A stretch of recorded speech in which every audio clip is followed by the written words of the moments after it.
Hello, viewers and listeners. This is Alan Perez with the Media and Content team. Thank you for joining us for another episode of Meet the Agent. Today joining me is Roseann Desantis, an expert real estate agent out in the Long Island area, Long Island, New York, specifically servicing the Nassau County metropolitan area. And Roseann comes to us here with 20 years of experience in real estate and also on the mortgage side of things, working both with the American Financial Services Network and with the eXp Realty for her real estate brokerage. Thank you so much for joining us today, Roseann. How are you? Thank you. How are you doing today? Hope you're doing well. Definitely am. Thank you so much. And again, Happy thank Monday. you for definitely a happy Monday. And thank you so much for, setting aside the time to connect with us here today, Roseann, because one of the bigger topics that we like to discuss in this program is how to set yourself apart, how to really hone in on a niche and run with it, right? And so I'm glad that you're able to join us because, again, in my understanding, you are both a real estate agent and you also do help with the mortgage side of things. Could you elaborate more into how you got started doing that to begin with? I was licensed with the real estate back in the year 2000. Then in 2003, I got into the mortgage business. So I knew both ends. I was fascinated by the financing of it. So I worked for companies called, Countrywide. I worked for Washington Mutual. I worked for Chase. And I got to know that why not blend them? So a few years back, I got my real estate license back and blending it. So when you're doing that, the customer, it's seamless. You're buying the house, know that they can qualify. So there's no gaps in between. I find it a little bit easier for the client to get it, the job done faster. Without less aggravation, like what's this up to? What's that up to? Not knowing. That's the reason why I did it. Fantastic. And I mean, I find it incredibly amazing that you mentioned, so first you were in the finance sector, you were on the mortgage side of things, and then you decided to get into real estate after the fact. Is that correct? No, I first got into real estate back in 2000. I was licensed as a real estate agent back in 2000. I guess I didn't have the right mentorship at that time, so I wanted to go into financing. So I worked for big banks such as Countrywide or Washington Mutual. They were big banks at the time. Then after the crash, everything went downhill. So then I got back into the real estate and the mortgages at the same time. Fantastic. And I mean, it sounds like you've been doing amazing ever since. And so taking a step back here, again, we've discussed how it is that you got to the position that you started with, or rather how you got to where you are now. Could you tell us a little bit more about what specifically types of clients you're servicing in the Long Island area? Probably first-time home buyers, and they need a lot of hand-holding, And sometimes they know nothing about, more than less anything about buying a house. But there's a lot of different programs that are out there for people. And the hardest thing about working these leads is follow up and follow through, have them call you back and develop a relationship with them. That is the hardest. So if you can be able to constantly call people, it's all a number game, get one or two that work, you're good. Mm-hmm. And I mean, that really is an illustration of the knowledge that you have, right? Because so many agents will look for that silver bullet, right? Where are the best, most ready prospects who want to talk to me? And this actually reminds me of a conversation that you and I have had previously. How is it that you're able to make the most out of your initial connections with prospects? How do you make sure that that conversation turns into a relationship? It keeps going forward. You have to develop. I figured it out. You only have 30. Like when you're riding in an elevator, you have 30 seconds to make that friend. So as soon as you get on the phone with that customer, you have 30 seconds to make that client your friend, or no one that you're going to be able to call back. Oh yeah, I remember you. With all what's going on in the world, with all being bombarded with everything else, it's tough. Definitely. And so, I mean, have you found any, I guess, tricks of the trade that really help you soften up that initial conversation? Because, I mean, we've seen it and we've also heard it, right? We've heard it from agents, even just like yourself, right? Where you'll call a lead, they'll tell you to get lost or to kick rocks or something else. And then you end up calling them back a couple of weeks later and now they're a little bit more ready. You call them up, they're ready, call them back a couple of weeks. I'm putting it off. This came up, that came up, this came up, that came up. It's a number game. You never know. Mm-hmm. And so, I mean, it sounds like you've got a very, very good, way of thinking about it at this point. How do you make sure that you stay in that positive mindset? Because sometimes I'm sure it can get a little bit disheartening, no? Well, I learned a rule many years ago. SW, SW, SW, SW. Some will, some won't. So what? Stop whining. Someone's waiting. Start dialing. And you gotta just keep going. Throw it over your shoulder and go. You can't get emotional about these things. You really can't.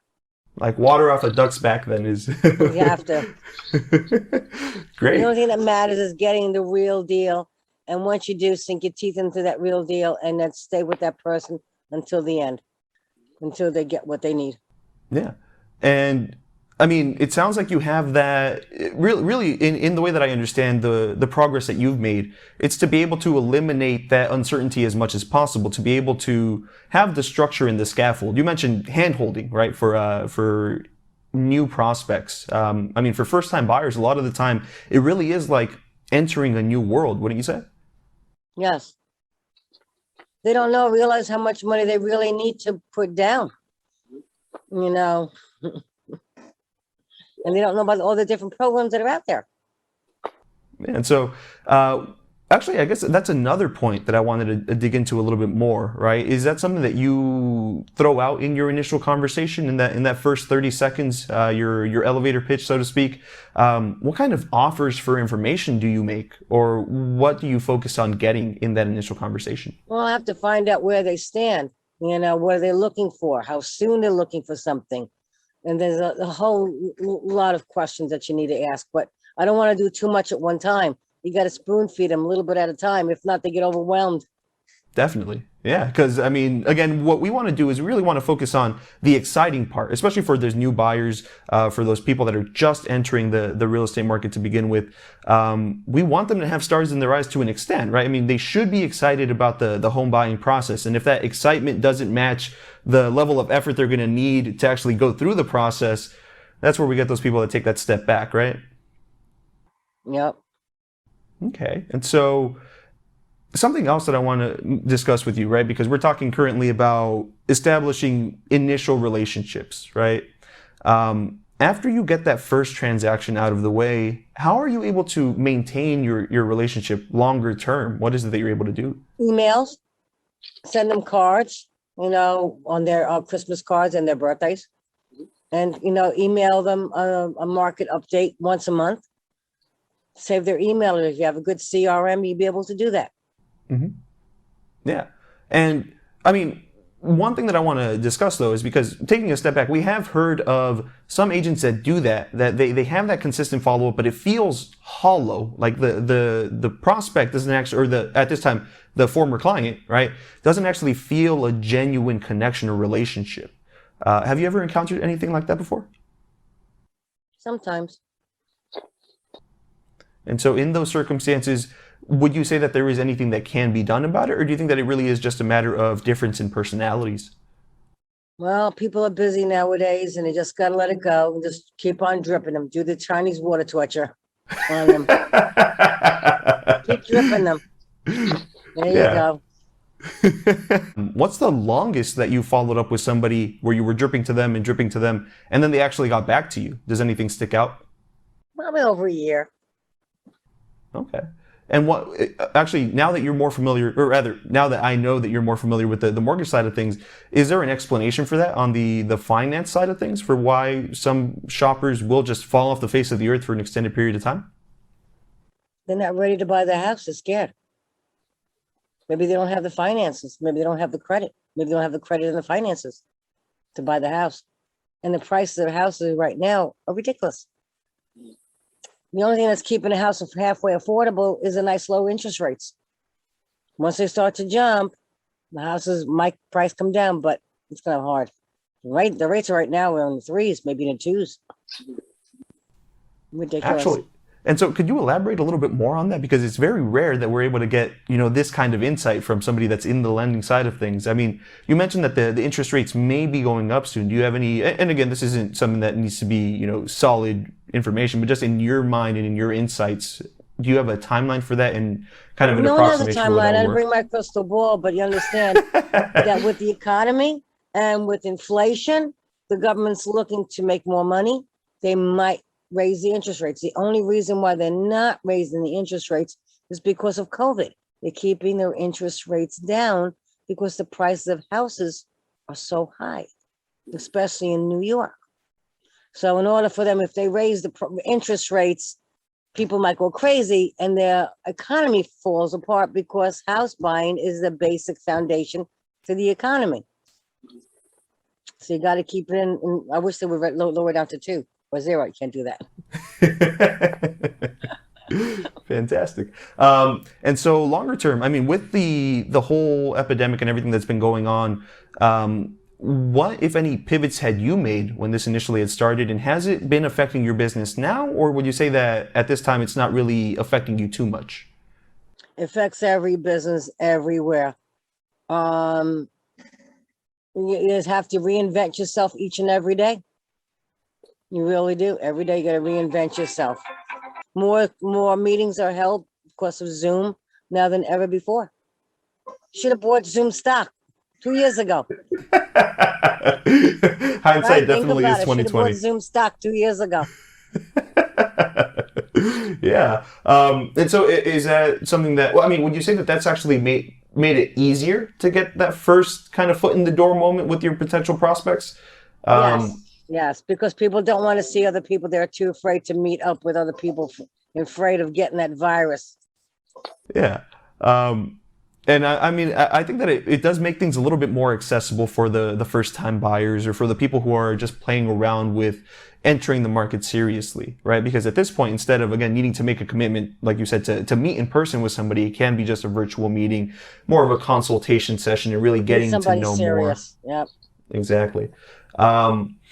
Great. And so something else that we like to discuss, I mean, again, you're more established in your market. When you were first starting out and getting established in your market, what were your preferred methods of drumming up new clientele and new business? Emails, different ways, lining up with a good company who can be able to provide you the source of getting leads. Yeah.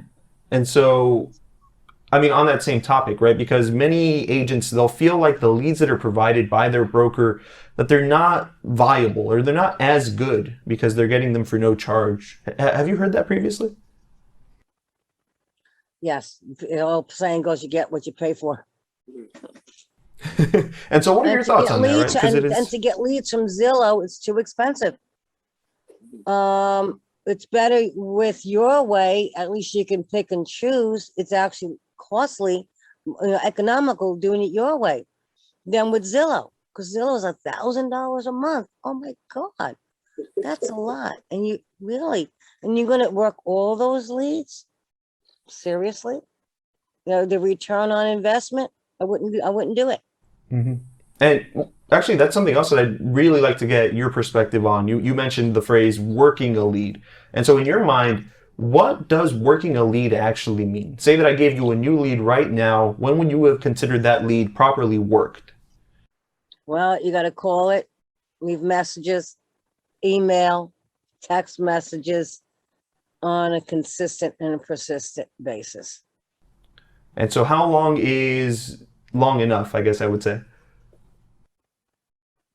You could work it for 6 months, a year, but you got to be religious in working the leads until they tell you no more. Amazing. Yeah. And I mean, I love hearing you say that, Roseann, because it very much, it lets us know it's a validation thing, right? It very much is, you need to be able to build relationships with somebody that's not responding to you or interacting with you in any way. How can you do that? If you're out of sight, you're out of mind. So you need to be right in front of them. More now than ever before. Fantastic. And so something else that I wanted to discuss as well is what does the future look like for you specifically? I mean, again, with the amount of experience that you have and the area that you're servicing, I imagine that things are going very well for you right now. Yeah. And so does that mean scale my business up? Mm-hmm. That's about it. Scale that business up to the next level. Learn more. And yeah. And so, I mean, again, something that I've discovered in discussing and talking with real estate agents is that there are different I guess, goals in the industry, right? Some people are content to just, kind of middle along or, perform well on their own as an individual. But again, I would say that many agents really need to take your perspective on things and run with it, right? Which is grow and continue to grow and continue to push and continue to get better and continue to reinvent, like you mentioned. Something that we'll usually hear from some agents, right, is to make sure that you don't waste your time, right? If a lead tells me that they're not interested, then I move on to the next one. And the reason that I bring that up is because you kind of discuss something similar, right? But they're not interested is a very much more direct, maybe not hey, that this time, is but not. maybe in 6 months from now, you never know. You always got to leave that little door open. Yeah. Actually, how is it that you do that? If somebody does tell you on the phone, no, I'm not interested. You have to have an email campaign set up. So everybody gets on an email campaign. Hi, how you doing? Wish you a very good day, or whatever the time of year, holidays, and or give them a market update, have it automatically sent out. Great. Thank you so much for all the information that you've been able to share with us so far, Roseann. We are getting towards the end of our time. I do have just a couple of other questions here, very easy to wind down on.